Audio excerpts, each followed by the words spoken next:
This comes the same week that two top officials at the hospital were removed from their positions. Federal investigators also began looking into the hospital and the care that is provided there. 2 on Your Side's Andy Payton shares one family's story.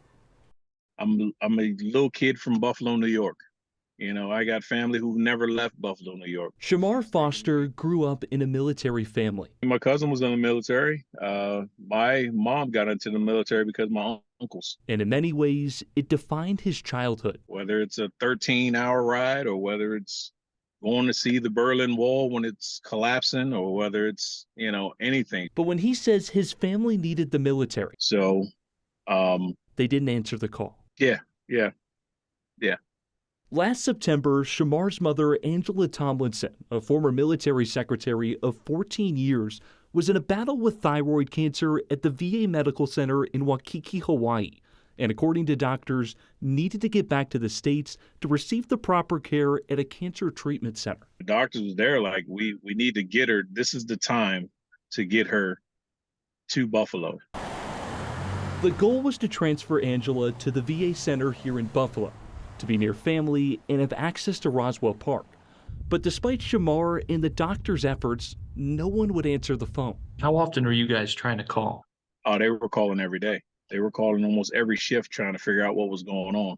And like I say, every time you can see the frustration in the doctors over in Hawaii, like, why is this happening? Eventually, it was too late. It took too long. It took too long. And Angela lost her battle in early November.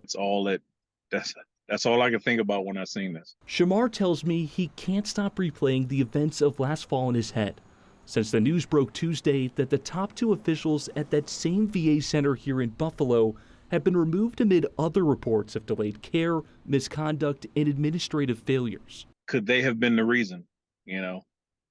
Is that the reason why? Shamar knows nothing will bring his mother back. If you have a job, you're supposed to do it.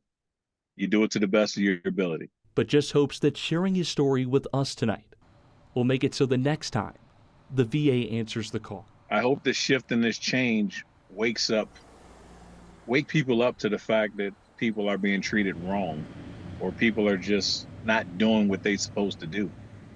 Yeah, it truly is just devastating to hear. What's even more heartbreaking is in my hand right here is emails from dozens of other families, Claudine, who tell us they've experienced the same thing. This all coming in just within the past 48 hours here, telling us their stories and saying they've been there, they understand this. And to these families, we want to say we hear you and we will continue to follow this story as it develops. For now, On Your Side here in the newsroom, Andy Payton, Channel 2 News.